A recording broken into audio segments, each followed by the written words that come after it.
The man just awake didn't notice. The TV behind him was reporting on a mutated virus. Currently, the virus was spreading widely in the city he was in. The virus mutates suddenly within minutes. Infected individuals also exhibit extreme aggression. Although the authorities have advised everyone to reduce travel through the news, Jeff had consistently missed the announcements until he kept encountering ambulances on the road. Only then did he feel something was off. When he arrived at the supermarket to buy essentials, he noticed a small group of people starting to loot. Confused, Jeff could only return home. At this moment, his sister finally called. Since her whole family worked for the government, her news was different from what was reported. According to her, the virus was far worse than imagined. The infection rate had reached tens of thousands per minute. The authorities had already prepared a safe island. As a family member, Jeff was also eligible to board. The next morning, as he got up, he saw his neighbors outside packing things. It seemed the situation was very critical. Jeff quickly got in his car and headed to the airport. Once he reached the safe island, he could reunite with his sister. However, just a moment before boarding, he found that the boarding gate had already been shut down.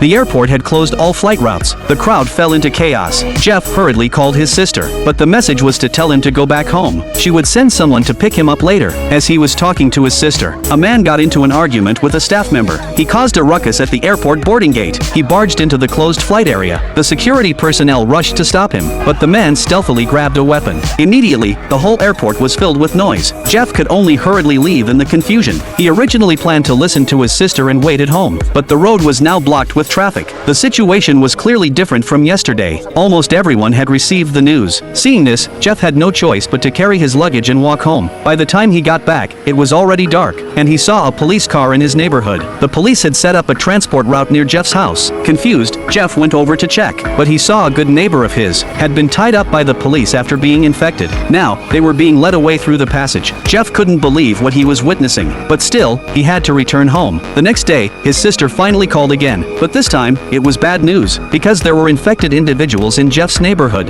The authorities had decided to quarantine the area. Police would take all the residents away, but the destination would be even more dangerous, because the people in Jeff's community were all potential carriers. His sister warned him not to be taken away, to hide in the house for a few days, and she would come to get him, but that also meant survival would become a problem. Jeff rushed to the nearby supermarket, but all he saw was people fighting to get supplies. When he reached the shelves, only a single flatbread was left. An elderly man snatched it away. Jeff stared in shock. With no other choice, Jeff went to the nearby gas station, where he barely found some unwanted crackers. Just as he was about to head back, a wounded police officer bumped into him and locked himself inside the gas station. It was obvious he was infected. Before Jeff could react, he saw another police officer being bitten by an infected person. Jeff quickly grabbed a mop. He initially intended to stop the attack, but the infected person came charging toward him frantically.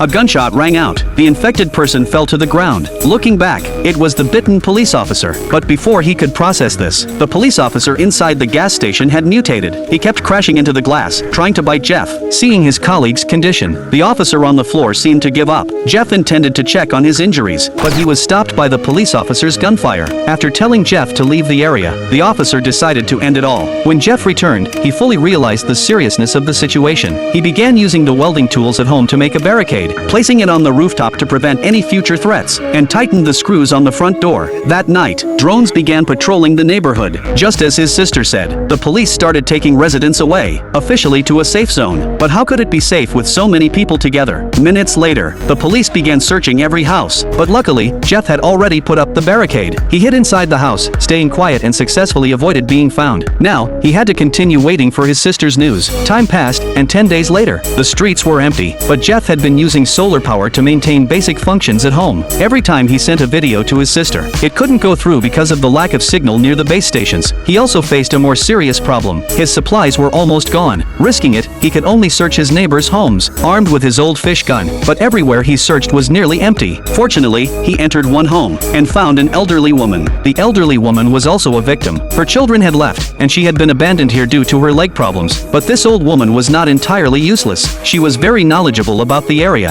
She knew which houses had more supplies, so under her guidance, Jeff stopped blindly searching. When entering a house, he found a motorcycle. With the added advantage of transport, he could widen his search range. Soon, he discovered a large amount of supplies. Now, the two could use them without worry. Unfortunately, this life didn't last long. They soon ran out of supplies again. But luckily, the elderly woman had good news. She used a walkie-talkie to play the broadcast for Jeff. Apparently, survivors nearby had set up a safe point, and they were calling on everyone to gather. This gave Jeff hope once again. again. However, when Jeff and the elderly woman planned to leave the next day, she suddenly went silent. At first, Jeff thought she was worried he'd leave her behind, so he promised not to abandon her. But the elderly woman seemed reluctant to discuss it. When Jeff arrived at her home the next day, he planned to take her with him, but when he went upstairs, he found only a letter. The elderly woman didn't want to be a burden to him. She chose to end it all. Reluctantly, Jeff had to set off alone, but when he reached the safe point, he discovered that it had fallen the night before. The sound of the motorcycle attracted a large number of infected. Jeff was immediately surrounded. He had no choice but to gun the engine, desperately trying to push forward.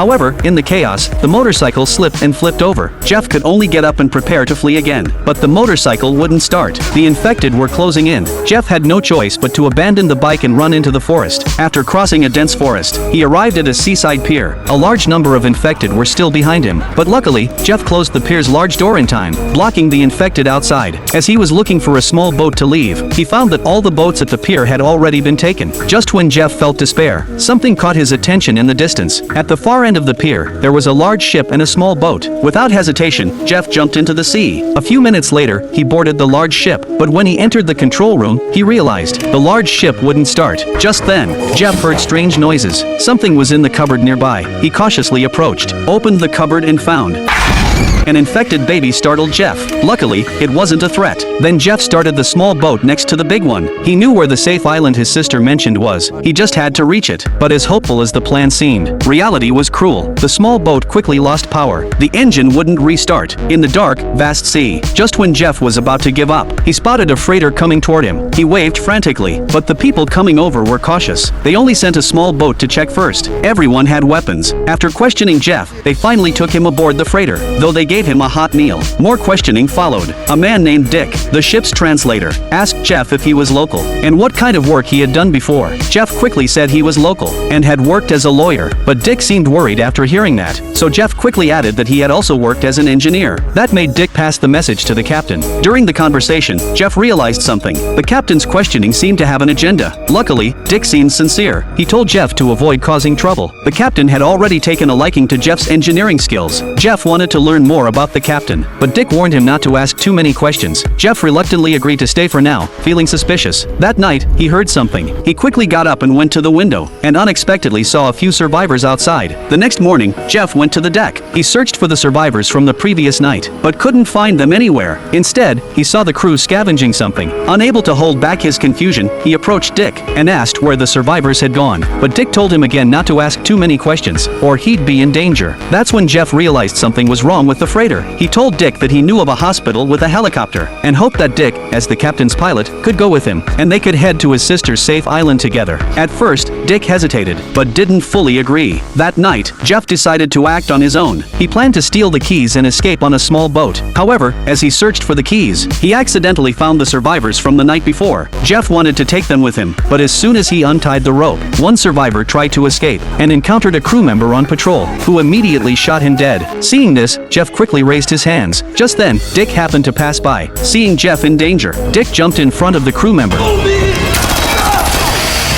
The two immediately began to fight, but Dick, using the rope behind him, quickly strangled the crew member. Clearly, the two of them were going to leave together. Dick just hoped there was really a helicopter. Under Dick's guidance, they quickly took the survivors to the small boat, but as soon as they started the engine, the crew had already discovered them. Dick immediately grabbed his weapon and began shooting at the crew, but he was accidentally shot in the shoulder. The rescued survivors were shot off the boat. Luckily, they managed to escape. When morning came, they had successfully reached the shore. Jeff found a car nearby. Now they just needed to go to the hospital and get the helicopter, and also help Dick get the bullet out. But as they reached the hospital, an infected person suddenly ran into them. The windshield was instantly covered in blood. Jeff quickly slammed on the gas, trying to shake off the infected. Luckily, after a quick break, the infected person fell off. Jeff grabbed a weapon from the car and went out to finish off the infected. However, just as he fired a few shots, a large group of infected came from behind. Jeff quickly fired, taking down all the infected, until the ammo in the gun ran out. But the two finally entered the hospital. Jeff was planning to get the bullet out of Dick. When searching for bandages, he heard something. To his surprise, he found many children's voices coming from the vent. Following the sound, he made it to the upper floors. As he continued to listen, a large group of infected was approaching from behind. Jeff could only run through the hallway desperately. Desperately, he used scissors to temporarily block the door, but when he tried to take Dick with him, he found Dick had disappeared.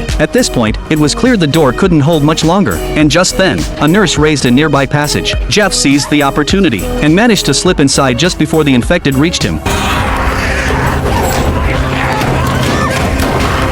It turned out Dick had already been rescued by the nurse, and since he was injured, she had moved him to a hospital bed. This was the children's ward of the hospital. The only survivors here were a nurse, a doctor, and a group of children. When Jeff told them about Dick's injury, the doctor immediately prepared for surgery. Afterward, the nurse took Jeff to the rooftop. Looking down, Jeff saw he was right. The hospital did have a helicopter, but it was on another building. Getting there was not going to be easy. In a short distance, there were countless infected. Jeff spent 3 days on the rooftop thinking, but he couldn't decide whether to risk it. Just as he continued searching, he found the former captain coming to scavenge supplies. After barely escaping the jaws of death, he ran into these people again. Jeff could only take the risk and try to get to the helicopter, but when they opened an iron door, an infected person suddenly jumped out, knocking down a nearby doctor. The police rushed to stop the infected, but even after they dealt with it, the doctor had already been bitten. She struggled to get up, covered in blood. The children wanted to go check on her, but the doctor hurriedly stopped them, telling everyone to leave quickly. After telling them to take care of the children, the doctor resolutely turned and left. Then Jeff led the group forward, and soon they arrived at the infected concentration area. It was packed with infected everywhere. Jeff could only focus on the infected, letting everyone pass through the hall one by one. When only one girl was left, Jeff wanted to take her along, but suddenly an infected person rushed out. Jeff quickly grabbed the girl and hid in a cupboard.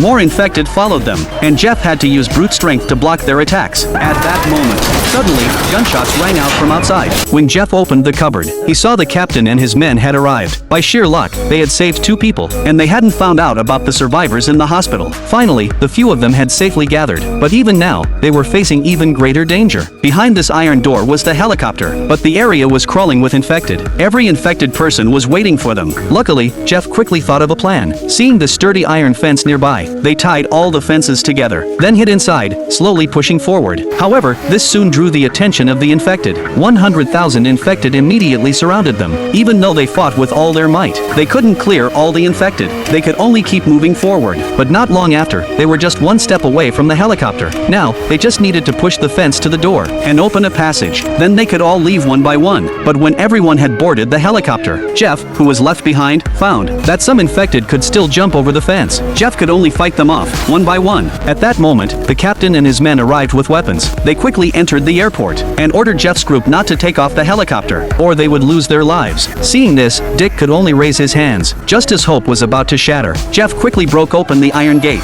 releasing all the infected. The scene immediately descended into chaos, and the captain was surrounded by a massive horde of infected. At this moment, Dick saw an opportunity, and quickly started the helicopter. Once they reached a certain height, the nurse dropped a rope, allowing Jeff to climb up after finishing the last task. Thus, the group finally escaped the nightmare. But once aboard the helicopter, had they truly found safety? They originally planned to go to Jeff's sister's place, but when they called her, ¡No vengas a Canarias! ¡Da la vuelta! ¡No vengas!